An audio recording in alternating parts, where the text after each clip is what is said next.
lost it. Magic. I just hit record. Missed the magic, Luke. Yep. It's your podcast. You drive it. All right. Well, welcome back to the Hushlife podcast episode. I have no idea. I've been in the mountains of Wyoming for the last 8 days. Yeah. And we are currently driving down the mountain road filming this podcast. And why don't everyone introduce themselves? First of all, we got to say we're in a Chevy Trail Boss. Brought to you by Chevy. Not a sponsor. Not a sponsor. But whoa, what is that thing? What is that? Not a bear. Luke, put the gun down. That's not a bear. I am Ben O'Brien. I'm the director of hunting, which is the silliest title ever at Meat Eater. And I'm here with Casey, one of my dear, dear friends. Well, thank you, sir. David Draper here, editor-in-chief Peterson's Hunting Magazine. Yes, people still do read magazines, so I'll put my plug in now. Subscribe to Peterson's Hunting Magazine. That was good, David. That was great. And I am Luke Thorkildsen. I'm the Vice President of Sales, Marketing, and Product Development at Weatherby. Well, at least there's one responsible person in this job. Right. That's right. You know, we're just having a good time. Yeah, so like I said earlier, to kind of set the scene, we had just got out of the backcountry of Wyoming. We horsebacked in 5 miles. I always throw numbers around. Yeah. 5 sounds great. Well, we walked out this morning, so let's say it was 10. 10. Yeah, we walked out. So a pretty close friend of mine and Luke's, Mr. Ben Rogers, owner, operator of Stone Mountain Outfitters, runs a bear hunting camp up here, and absolutely phenomenal camp. Top-notch camp. Yes, it is. Wonderful horses, which is the best part about a horseback camp. Exactly. And shout out to Marit Rogers. For her cookies. Star of the show. Yes, for sure. But Ben and his hired hand Gabe spent a lot of time earlier this spring getting all that camp packed in. And so last year, to step back a little bit, last year we came over to do this exact same hunt with the Weatherby crew. And unfortunately, we weren't able to pack back into Ben's camp because this unit is under a quota system, which means after 8 sows get checked in out of this unit, they close it down. And they closed it down within, I think, 5 days. 5 days last year. So we never got to experience that hunt. So what I want to talk about on this episode of the Hushlife podcast is maybe some expectations that we have going into a hunt. Because 7 days ago, we were driving up this exact same road that we are driving down currently. And I'll tell you where my expectations were at. You know, I know Ben fairly well, and we've talked a bunch in the last year about this camp and this hunt. And basically, it was my expectations were that we're going to pack in there, and we're hopefully going to have enough time to kill 5 bears before the quota got closed down. And that's kind of what we were talking about driving in to this hunt. Was, you know, Tuesday probably be the last day we'll hunt because either the quota will be shut down or else we'll be tagged out. So maybe Luke, you know Ben, you know about this camp. Yep. Talk about maybe some of your expectations going into this thing. Well, it's really kind of twofold for me because, you know, Ben's technically the host, but, you know, Weatherby kind of put this thing together a little bit. And so we're hopeful that we can do what you said, come in here, get some great content for you guys and for us too, for some new products that we're working on. And that was my number one goal, was just kind of the content aspect. And no hunting video is that great if you don't have some level of success. So obviously I wanted all of us to be able to walk out of there with bears as quickly as possible.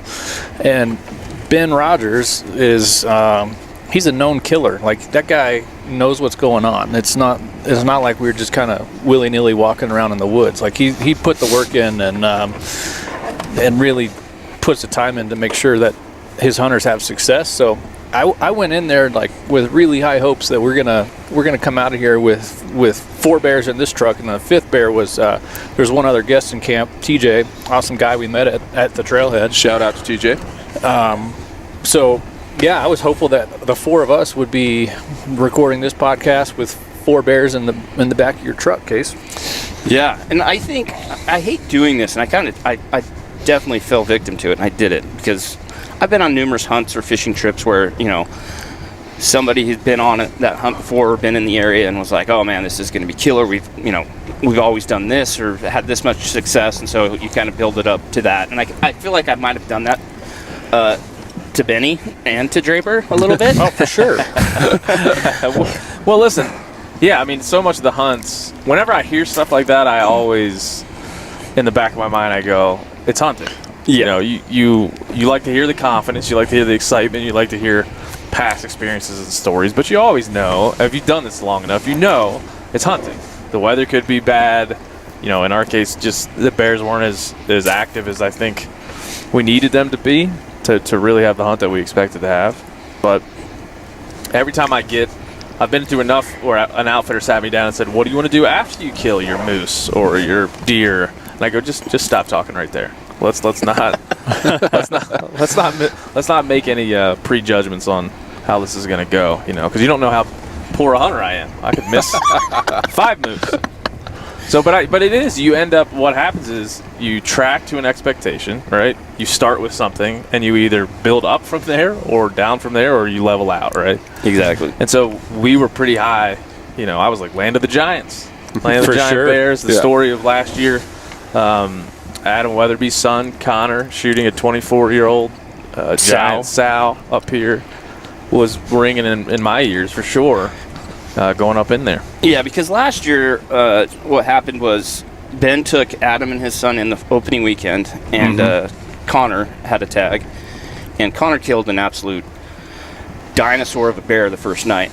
And but Ben had numerous baits out and had numerous trail cams out, and he was showing me the pictures last year. Lots of great bears. Yeah, it was, and he had cell phone video of him riding in on the trail and having bears on the trail.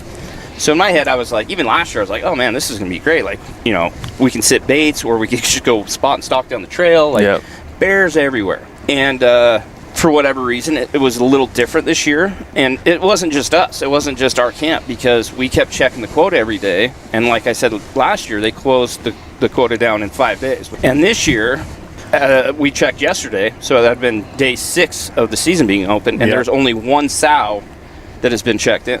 Yeah. And there was other hunters that we could see from some of our glassing spots that have been there since we were there, and they're still hunting as we go out. So it's not as if we were. I think we probably had as good a hunt as anybody, in terms of what was happening in that country. Oh, without a doubt. I think so. We ended up killing 3 bears, which is phenomenal. I've been in numerous bear camps with 5 to 6 guys hunting, and like I took my son Gage last year on a hunt very similar to this, and in Idaho we horsebacked in, and there were 6 hunters in camp, and it was actually a 2 bear unit, so everyone was packing around 2 bear tags, and my son was the only one that ended up killing a bear. And so 3 bears between 5 guys in a week is not bad. It's phenomenal. Yeah, I mean, when that's pretty good. Yeah, when your expectation is perfect, 5. When your expectation is 5 for 5, then you set yourself up for everything but failure, unless you get that 5 for 5. Right. I think there's a difference, Casey, between hope and expectation. Yeah. Right. Like Yeah. I was hopeful that we were all going to fill our tags. I didn't necessarily expect that. Like I like to go into any hunt expecting an adventure, but not necessarily a quote-unquote successful hunt. That's a great point. Yeah, and I think we probably should shout out that we weren't all hunting at the same time. Like Ben was, Casey, you were filming Ben. Yeah. Luke was filming me, so it wasn't like 5 hunters on every day. So there was I think there was one time, probably day 2 or 3, we hadn't killed a bear. We were like, man, should we split up? Should we start, conquering multiple spots? Yeah, but I came into this thinking, I literally have a print deadline today. The magazine's supposed to go to press. I got it pushed back till Monday. So I kind of, when Luke called and said, hey, go on this bear hunt, I had to kind of weigh it against my work calendar, unfortunately. And I thought, he said, yeah, you got to kill a bear quick because the quota might close. And so, but there's big bears up there. So I had pretty high expectations coming in that we would be done. And I think somebody, like, maybe when we were at dinner last Friday or when we were packing in, like, yeah, we might be out of here by Tuesday. Yeah. And here it is Friday. We could have been. So, yeah. We just weren't. And not just because of killing bears, but also the quota. I think we were all rushing against the quota. Yeah, I think that's a very valid point, the difference between hope and expectations. And for me, like, running a content company like we do, my hope is always that you go into a hunt like this and it's not like 5 dead bears in one day. Yeah. You always want to be out there, for me anyway, like I hope the video tells a story, and that story is whatever it might end up being, because you can't tell the story before it actually happens. Yeah. But I always want to go in as a content creator and film a few days and get a cool storyline and then have some success. And even though that we didn't kill five bears, we had quite the experience. And I think the video is going to tell a great story about going into a hunt with high hopes or high expectations, however you want to look at it. And at the end of the day, like Benny said earlier, hunting is just that. It's hunting. Yeah, that's true. And you have, you talk about expectations. I put almost no expectations on the experience itself, right? Like, that's more immersive to me. I'm not going to be like, what I need is tall mountain peaks and beautiful vistas. I don't think about that. I think I'm going to experience that as it happens, right? I don't put expectations on who's going to be in camp with me and how fun it's going to be, and how many games we're going to invent that'll change the landscape of competitive sports. Shout out Pringle Cone, which you'll hear about, I'm sure, in a minute. But I don't put expectations on things like that. But I do put expectations of two things. One, my performance, like how I can improve or can perform as an outdoorsman, and that goes from, shooting to skinning to cooking to I'm trying to get better at that stuff, all the time as a craft. And then the other expectation is what's this hunt going to be like in terms of game we're going to see, right? So those are the two expectations that I put on myself. The rest of it is just, Luke's point's the best point. You're just hopeful to have a great time. You're hopeful to be with good people. You set it up the best you can to have that be the outcome. But the rest of it, you just have to, it's all content. Yeah. I think as hunters, sometimes we need to alter our measurement of success. I hate to get a little preachy here, but I don't think the measure of success has to be punching our tag or killing an animal. I think success is the whole experience, and we need to think of it that way sometimes. Like, when we started this podcast, like, hey, what were your expectations? Yeah, we're going to kill a bunch of bears, and that's success. Well, if I wouldn't have killed the bear on this hunt, I would have had the most successful hunt in a long time, because I got to hang out with you guys. I finally got to hang out with Casey, and Ben and I have known each other for years, and finally got to hunt with him. And I met TJ, who's a great dude in camp. Like, that's the measure of success, is the whole entire experience, not just the end result of punching a tag. That's right. Well, I agree with that, and that's why I kind of wanted to talk about expectations on this podcast. We've had this idea of doing, and we probably should do, is I wanted to start doing 2 podcasts per hunt and do like a podcast just like this, driving in, talking about what we think's going to happen, and then what actually does happen, because they're always, most of the time, very, very different. But to your point, Draper, whatever you expect, the only thing we can really control is how we perform, like Benny was saying, and how much enjoyment we have. Yeah. And I think at the end of the day, that's the success you take out of a hunt, is how much you enjoyed being at camp or being in the woods or whatever it might be in life, right? Because life is very similar to hunting. I always go into different parts of my life expecting certain things or hoping for certain things, and very rarely it happens that way, and it's just how you come out of it, Yeah, what you're going to do. Yeah, I mean, I've spent a lot of time thinking about this and talking about this and podcasts and things, and I really have come to believe that hunting is a game of strategy, right? Hunting is an immersive game between you and whatever you're pursuing, and like that part of it is what's the most compelling to me, right? If I was hunting just for food, I would do it very differently. I would have shot the first bear that we saw. If I was hunting for conservation, I would do it very differently, if those are my primary motivations. But the thing that really gets me, and if I was hunting just to be with people, I wouldn't go hunting, I'd go hang out with you guys in the woods, We just go camping. And so I've come to believe like those things are all very parallel and important benefits to what we do, and we wouldn't do it without those things. The understanding that those things are baked into the experience. But ultimately, it's understanding like there is a game at foot here. You have to learn the animal, where it lives, or in this case, have Ben Roger do a lot of that work for you, or pay somebody to do that work for you. But then when you get in that strategy, in that game-like pursuit, you're sitting around you're not thinking about emails, you're not thinking about work, you're not thinking about anything other than where's that bear, where do I got to be to be where that bear is. And that to me is the ultimate draw in hunting and the thing that I want to be good at. And so that's what I've come to really believe, that I hunt for the game and all those other things are baked into the game, and I recognize that, but those aren't really the reasons that I enjoy it when I'm out there. It would suck if I played the game of hunting and went back and Casey wasn't there to laugh about it with. That would suck. But the game, I think, is still the reason I show up, and games have scores, right? Yeah. So that's my spiel. I think really all you can expect is that the preparation that you put in, whether that's a gear selection from like your rain gear or your rifle or your cartridge, you expect that performs to what why you got it or why you brought it in. I think there's importance in that, but after that, I think it's all hope. And I personally do expect an adventure. I don't know what the adventure is going to be, and I don't necessarily care. I want there to be an adventure, and I think we definitely had one. Yeah, without a doubt. So diving into the hunt a little bit. So we packed in, last Friday. It's Friday now. Opener was Saturday. The plan was for, I was going to go out and film Benny, and Luke was going to go out and film Draper. And in my head, hoping that we'd capture a lot of bear content, because we started out sitting on baits. Ben had a handful of baits set up that he packed in earlier this spring. And so we went and sat on a bait the first night, as well as Luke and Draper. We just walked out of camp a mile or so to ours, and they horsebacked in a couple miles to their bait. And we didn't actually have any bear action on our bait that first morning or first evening. I see a turkey, I'm sorry. Oh, we were driving through some of the most pristine turkey landscape in Wyoming. Can't help it. Anyway, we did end up spotting a sow, a real rough-looking sow with a couple Labrador puppy-sized cubs. We should describe this sow. She was out of some kind of Game of Thrones thing. A dire sow? Yeah, dire sow.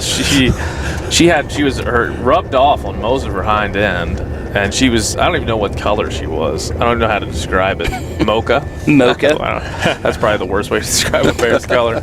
But she was just like a dirt color, and she had so skinny, maybe 80 pounds, really long legs. Her head was looked like it had been rounded off, and her snout was all scarred up. I was looking at her through the spotting scope.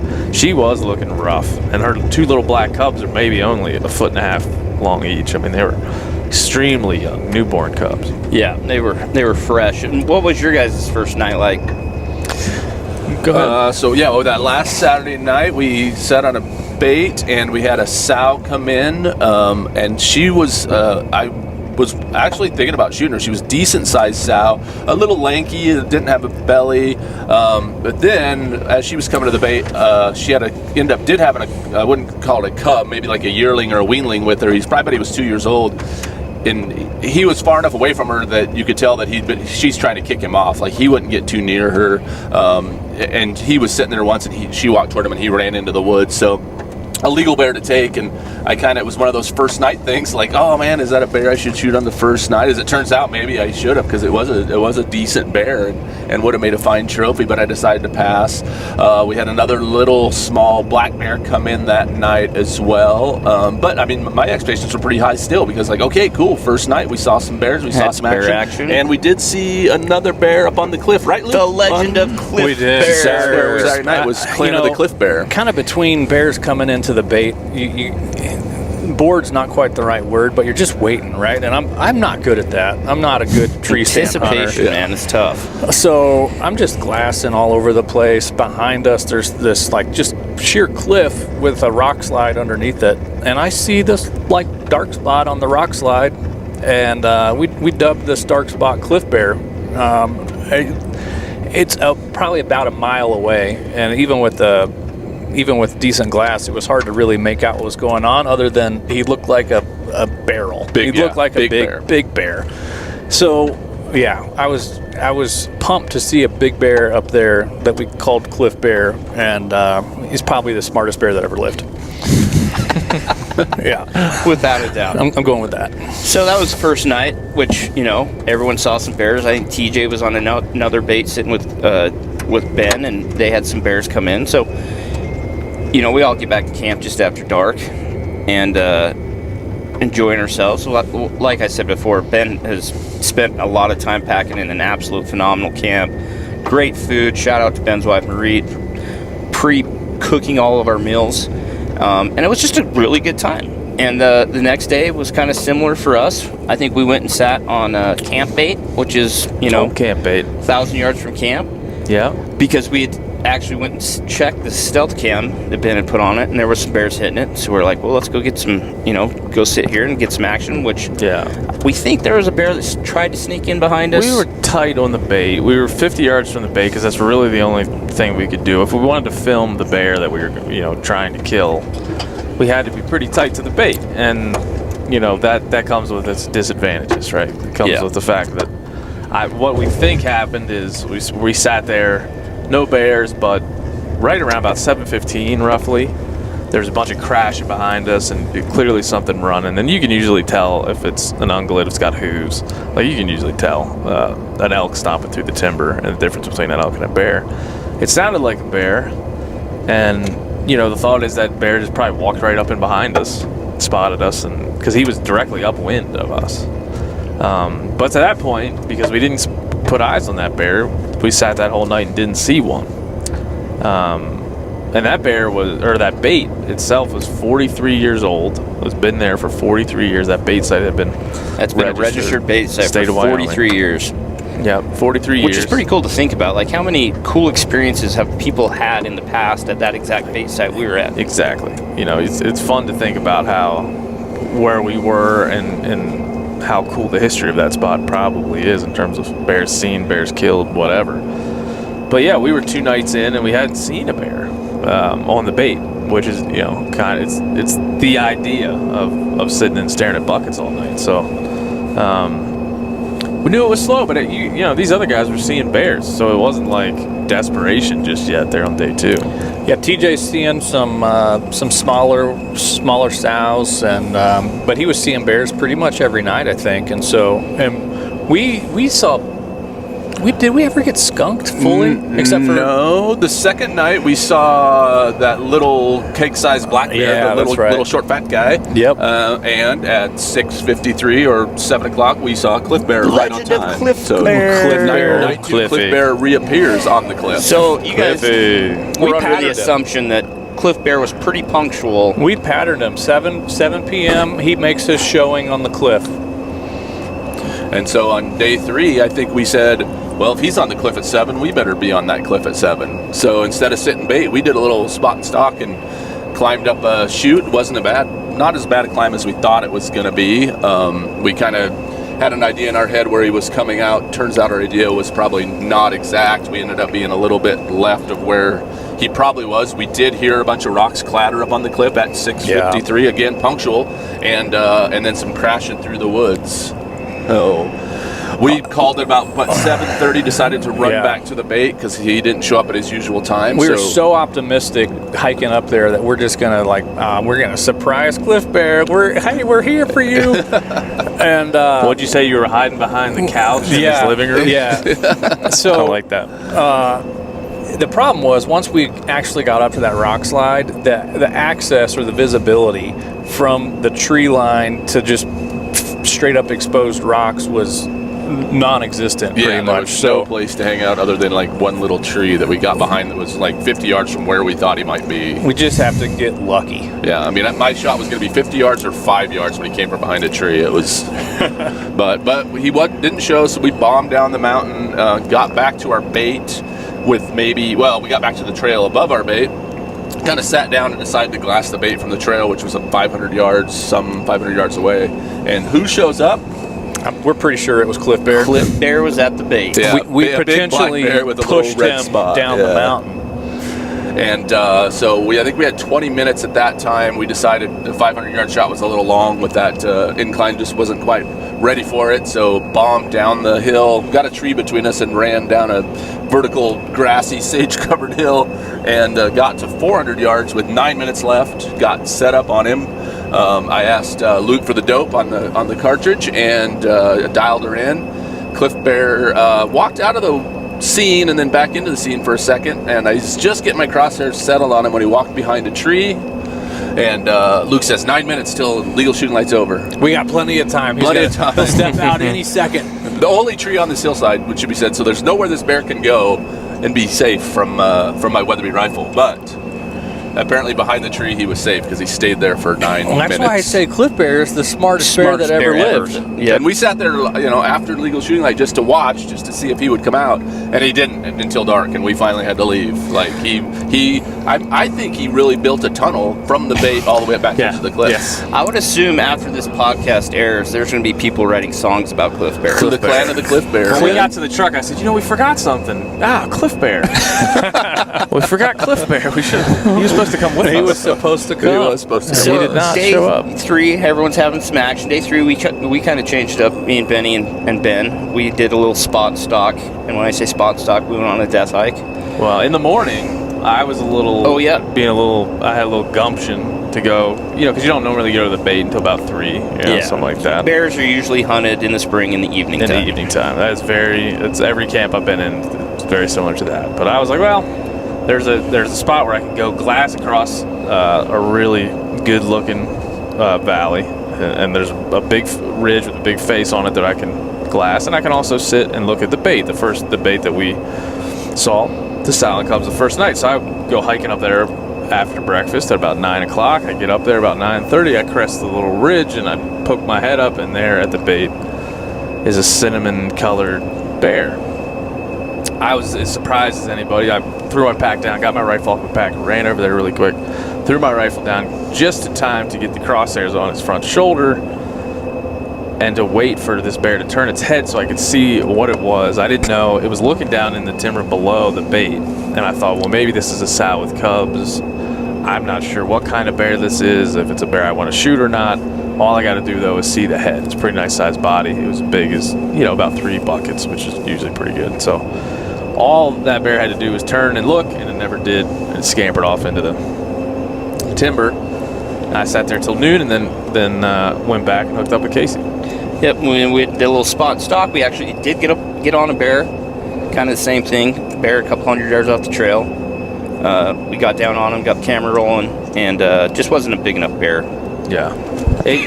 One of the things you look at is obviously their belly, their gait. There's a lot of things you can look at, head size, a lot of things you can look at on a bear to judge size. It is an inexact science if there ever was one. But ears is also a good indicator because it's really relative to head size. So smaller ears, bigger head, it's all, more maturity. This particular bear, he was healthy, had a great coat, he looked beautiful. His ears were like 8 inches long. He looked like Mickey Mouse. So I thought, Part jackrabbit. yeah, I was like, I don't think. Pretty good indicator that he's probably a younger bear. Yeah, he was a younger bear, and thought about it, but Ben Rogers and I decided no, that's not the bear that we want. Yeah. So day 3 was pretty slow. You guys saw Cliff Bear. Had another bear. So this is day 4. I'm blown away because 1, we haven't killed a bear in camp yet, Yeah. and 2, our hopes have been destroyed. hopes were destroyed. It's Tuesday. Remember we were talking about leaving on Yeah, Tuesday? we were supposed to be packing out of here. with a bunch of dead bears. Not only that, we checked the quota that morning, and only 1 sow had been checked in. So we're good on our time, right? And we went in with 1 sow checked in, and I believe that sow was killed during the archery portion of the season. Okay. So effectively, none sows. No sows had been checked in at this point. So we knew we still had some time. Yeah. I'm not saying that camp was at a low, but we were all wondering, maybe there's a rooster on the road. Flush. And a hen on the other side. Wildlife heaven. I know. So day 4. I love Nebraska. And this is a funny thing about hunting, for me anyways. Okay, after you have a few days, a handful of days with not a lot of action, you're like, all right, what can I do better? How can I go about this in a better way? Do I need to be smarter about this? Do I need to wake up earlier? Do I need to go back in further? But when you're sitting on baits, for the most part, what can you do? Sit harder? I tried that. I tried sitting longer. Me and Benny, it didn't work. day 4, were like, we should just go there because, we could kill a bear at camp because there's obviously bears that had been in camp. Yeah. But we're probably not going to kill one unless we're out either on a bait. So what time did we hike up to that bait site? You know, I saw that bear the day before on that same bait. This has been our third day at that bait, and to this point I only seen that one bear. We saw him about 9:30, so I started calling him 9:30 bear. So I said, let's get up there around about the time 9:30 bear would be hanging out. So it was like maybe 10:30 roughly, maybe a little bit before 10:30 that we got up to that bait. Yeah, and where the bait is positioned, we were about 180 yards away from the actual bait, but we're sitting up on this pretty bare ridge with one 5-foot tall pine tree. Bare ridge. And we've experienced a lot of different weather on this hunt, from hot days to snow to rain to fog. But this day was hot. A scorcher. There was maybe 2 clouds in the sky all day, and it was just hot. Like 81 degrees in the mountains. Yeah, and we sat there until 9 o'clock. So it would have been, 11 hours, give or take. And no action for me and Benny. And we were a little discouraged, I think. We got back to camp. No one was there. I think we started listening to some depressing country music. Yeah, I put on a little sad twangy country music. We were talking about kind of love, people we've loved and lost. We were talking about how it was just nice to be with, hanging out, and how fun camp was. It was kind of like writing the eulogy or the googly of the hunt, as it were. 4 days into the hunt, it's already dead. Yeah, we were writing the hunt's eulogy. Hunters do, and when they're not finding the success they hoped for, they start making statements like, "Man, it's just been a real good time hanging out." Like that's why they call it hunting. Yep, that's why they call it hunting. Yeah, everybody has like the colloquialism, like, well, hunting ain't killing, Yeah. And my dad always used to say, "Deer live in the woods," and I thought, yeah, sure do, old bastard. But he's right, they do. He wasn't lying. But apparently bears don't. Yeah, bears don't. So we're kind of in that place. If you guys are listening at home and have been there, that's where me and Ben were at. Yeah, our brains had been baked by the sun. We were a little loopy. Still enjoying ourselves. We didn't have a bad day at all. It's a good thing that you guys were not very good Googleizers, because we strolled into camp. Yeah, so I think we were in charge of dinner that night, maybe, and maybe we were doing some dinner. I can't remember, but we were. I think we did. Yeah, I think we chili did dog. That was chili dog night. Chili dog night. Oh yeah. And then we hear the horses coming, and things took a turn for the better. Yeah, those horses had some bear hides on them. Yeah, there's a couple bear hides hanging over one of the pack horses. Did we ever get the pack horse's name? Oh man, poor pack horse. Pack horse. I just called it pack horse. Yeah. That's kind of we'll just name him Packy. Sad part of being a pack horse. You don't even get a name. Packy the pack horse. He's a pack horse. That's a pretty good name. So we're sitting. We decided we may have boogered up Cliff Bear, and he would not be on the cliff, so we decided to sit the bait again. Yep. And not too long into, we get to the bait like 3:34. I think 7:30ish, a bear walks into the scene, and it's a good bear. 6 o'clock, we hear a gunshot. Oh, that's right. 6 o'clock-ish, we hear a gunshot, which is TJ. Yeah, TJ's hunting about a mile past us. They drop us off and then hike another mile to the other bait. So, or a little, everything for Ben Rogers is a mile. About a mile. Yeah. About a mile. And that was a big spirit uplifter. Like, even if only TJ killed a bear, we're not skunked anymore. Yeah. TJ had never killed a bear before. He was pumped just to new hunter, only been hunting for 3 years. Yeah, he was. You could just feel the excitement oozing from TJ. So I was pumped in that moment, and then also bears are moving around today. Yeah, we thought that is true because we heard the shot and we're like, oh, that means bears are moving. So maybe a bear will show up here. And I was really expecting the short, fat black bear to show up because he was fairly regular. But at 7 o'clock, something happened before our bear showed up. Cliff Bear showed up right at 7 o'clock on the cliff. On the cliff, not on the bait. And so it gave us a different perspective after having been up there the day before. We're like, you know what? I think we kind of misjudged where we thought Cliff Bear was coming out by maybe a couple hundred yards. But on that cliff, that was substantial. We couldn't. Yeah, he was almost over another lip of the ridge. We wouldn't have been able to see him because of just the contour of the rock slide. So I'm like, we're making mental notes. Like, all right, if we make another play on Cliff Bear, we can go this way and make it happen. But we couldn't. It was 7 o'clock. We couldn't have done it that night. It was too late to make it happen to that night. So we thought, if we don't get a bear tonight, Cliff Bear will be in his bedroom tomorrow. Be in his on bedroom. day 5. Yeah. So, but at 7:30, another bear walks in. A new bear we had not seen yet walks out. I spotted it over to our right. Yep, good bear. And you were on my right, and I'm the shooter, so we couldn't really take him on the hillside as he walked down. And he kind of went out of sight for a second, so it's that, the highs and the lows. Like, oh, here comes a bear. Oh, no, he's not. He's leaving. Because a lot of these bears weren't coming to the bait. They would come by the bait. They'd walk into the scene and out, but they wouldn't go to the tree. They wouldn't hang out long. So this bear kind of disappeared. I couldn't see him behind this one tree. And then he finally comes down the hill and thinking, okay, perfect. Yardage is good. I know where to hold. Just need him to position himself perfectly well. What does he do? He must be Cliff Bear's son of Cliff Bear. Son of Cliff Bear. The legend of the Cliff Bear's son. I think Cliff Bear said to him, when you go out into this spot, in this bait spot, what you got to do is go behind this tree and just stay there. Because the cut did on our first night too. Now that you say that bears like that behind the tree spot. I don't know what's back there, if he was trying to open the tunnel to up to the cliff. To go up to see the cliff bear. But he hung out there. I went back and watched the footage. It felt like he was there for a really long time. It was just under a minute, like 50-something seconds he was behind the tree. Which is a really long time in bear sighting territory. It feels like... Yeah. No.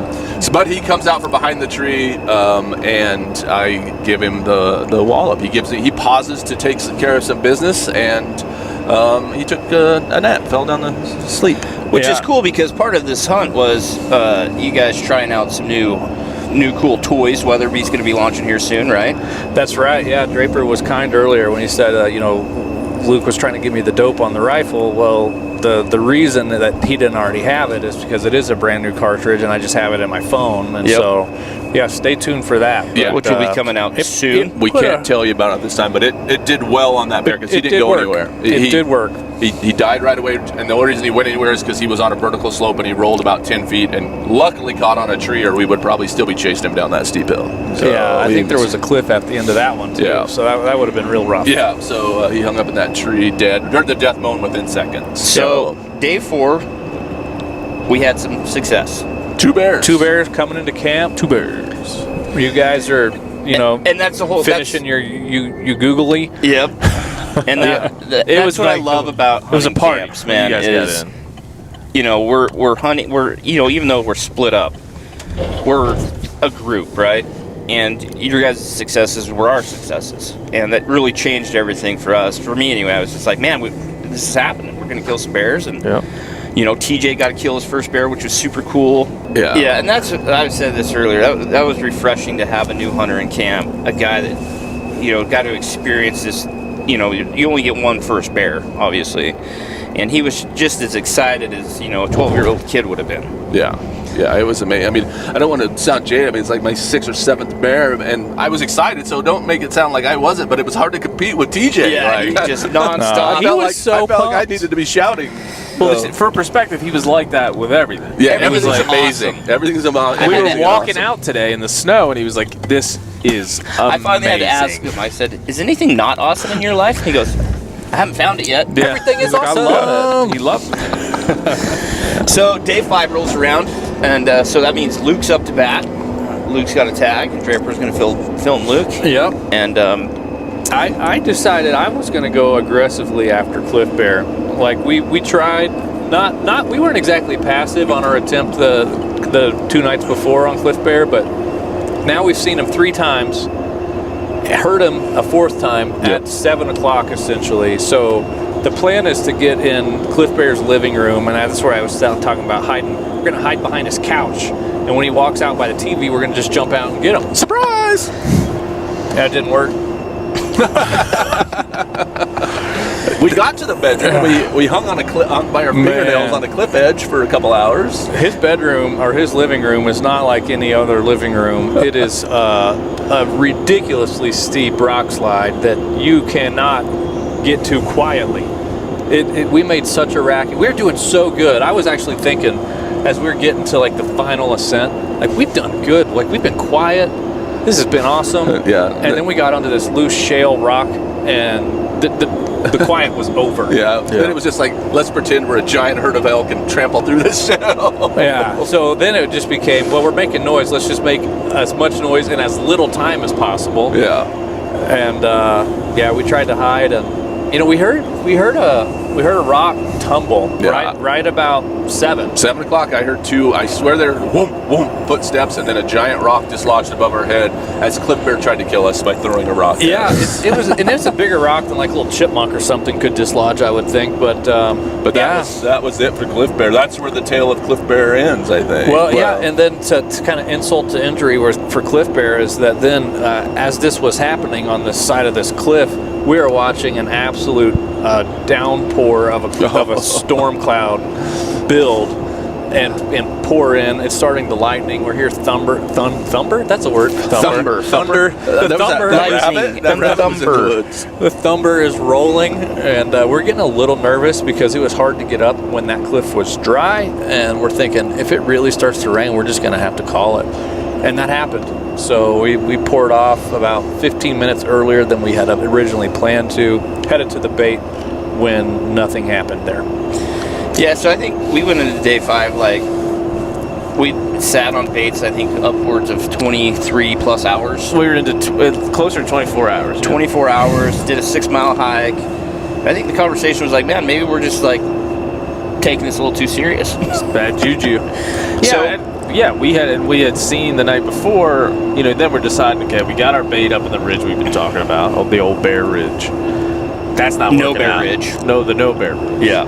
That's not been working out. We're going to go ahead and toss that aside. You're over 20 hours on Bear Ridge. Yeah, Bear Ridge is just not going to pay off. Although my stubborn Irish nature, just like, I'm going to go sit up there until a damn bear comes. But no, we were smarter than that because Ben Rogers had a trail camera on the camp bait. And we hadn't been there for a couple of days. It hadn't seen a lot of activity. We went and checked that bait, and there was a bear there, a nice mature boar with a white patch on. I think he already had the name Patches. Or did we give it to him? We gave it to him. We gave him the name Patches. Patches. We heard a story about Patches, but I think it's important for everyone to know that Ben Rogers was on a bait, a couple weeks miles before. From this bait. Yeah, miles from where we were, miles from camp, a couple of weeks prior, and this same bear comes in. He was watching the bait that Draper and I had been sitting on. Yeah. This same bear comes in, Patches comes in, and a coyote is also at the bait. The coyote challenges Patches. Patches murks that coyote, kills him, and buries him right there at the bait. Which is, we asked the question, like, what's the coolest thing or craziest thing you've ever seen in the wood? Mr. Ben Rogers has spent some time in the mountains of Wyoming. Yes, he has. Grew up in this country. He's been riding his horses all around this country for years, and the dude gets after it. But what he brought up was one of the coolest things he's ever seen was that bear killing that coyote. Yeah, just killed it. And so that's the bear we're hunting. So now we have him at about 7:30 or 6:30 at the bait the day before when we were sitting up on No Bear Ridge for 10 hours baking in the sun. There was miserable, a nice bear right by camp hanging out. So we decided bear in hand, that's a smart thing to do. We've already got a really cool setup 50 yards from the bait. We can sneak in there, go in light, I just took rifles, ammo, rangefinder, binos. That's it. Like, we're going to go in there and my Spartan bipod. Like, we're going to go in there light, fast, set up, be quick, and just get serious about this. And we went in, sat down at 4:33 because I was taking a video with my phone of our little setup. 4:33 is the time we sat down, which is a little bit later. To Casey's point, we were like, hey, let's not overdo this. Let's go in when we know is going to be, prime time. Yeah, exactly. So we saunter down the hill, we sit down, we get set up. Casey sets up a couple GoPros and his camera. I get my rifle set up leaning against a broken limb on the tree in front of me. So the pine tree in front of me. So I'm stable, he's ready. And I'm going to give it 10 minutes, maybe 10 to 15 minutes, when I start hearing some sticks breaking on the ridge in front of us. Now, to describe where we are, if you imagine if you folded a piece of paper, we're at the bottom of that fold. The left side of the piece of paper is just all blowed down. So these bears are hanging out all day, and basically a ridge that just has blowdown timber on it, snaking their way through this blowdown timber, getting down to this bait. Well, up in that blowdown, we hear a couple cracks here and there, which you hear from time to time. It was a little bit windy that night, so I didn't think anything of it. But the next stick that we heard break, there was a little breathing that went along with that. It was so I thought, oh, we may finally have a bear. But at this point, I've stared at this country for 22 hours trying to manifest a black bear. Trying to make a black bear just show itself. Trying to like, look, is that a black bear? Nope, it's not. Nope, it's not. Nope, it's not. Until the moment at like probably a little bit before 5 when Patches sticks his head out, and me and Casey both went, oh, big bear, big bear, big bear. He's probably 100 yards roughly when he poked his head out. And he starts kind of doing a serpentine pattern through all this down timber to get to the bait. And at this point, I'm set up, I'm steady as could be. Casey's got the camera on, we're ready to go. Poke your head out, let's go. Well, there was one little set of trees and a bucket behind it that had some bait in it. Well, of course he goes right to that bucket, right? Yeah. Right to that damn thing. And he was behind there for how long, Case? I don't even know. Once again, it always feels like it's forever, but it might have been a couple minutes. Yeah, a couple minutes he's behind there. He's rattling the bucket around. He's eating. He's doing his thing. I can see the shape and outline of his body. I've seen him coming in enough to know. I saw the white patch. I'm pretty sure it's Patches. I don't think we had seen or heard of another bear that had a white patch, so that characteristic helps a lot in judging this bear. And so the best part of the whole thing was when he turns to leave. At this point, I have a window of maybe 3-4 yards to shoot him before he's gone. All right, he's going to turn from the bait, go back up the hill, and I've got to shoot him as he's leaving. So he turns to leave with a piece of beaver in his mouth. He starts to kind of trot over the first little log, and he trips over the bucket, trips over the second bucket that's laying there, trips over the bucket, hits the runs into a tree, and kind of stumbles, and at that point I've got a clear shot. I take it, and he's done. Yeah, you made a heck of a shot on him. But what's crazy about all that is, you sit there for 24 hours, like you said, trying to manifest a bear onto the bait. And what we always say, if you guys watch the channel long enough, hunting, it literally comes down to something changing in a matter of seconds, right? And that's exactly what happened. We'd sat on baits for hours on end, and then we go and sit there for 20 minutes, and all of a sudden, that's what's supposed to happen. Yeah, we were saying before, you feel like you're paying into something. Yeah. You're investing in this bear, right? Even though it's not there yet, every minute you sit there is time invested into the ultimate. You've got to go through some tough days to have the great days. Yeah, right? so we were saying quarters in that slot machine. Quarters in the slot machine. Every minute you're like, put another quarter in, pull it, until that pull becomes jackpot. The thing the jackpot you were looking for. And so we had just sat 10 hours the day before, and it was like 28 minutes, and we shot this bear. It was quick. It felt like it played out in slow motion, but it was quick. But like we were talking about earlier, it comes down to what can you do better, and it's just you have to be out there, right? You have to be out there. If it's hiking or glassing or sitting in a bait, you have to be out there for these things to happen. And that's how it went down, man. And it typically does go down that way. Yeah, Colonel Tom Kelly wrote in his book, The 10th Legion, you have to pay for every turkey you kill, and the coin you use to pay for it is time.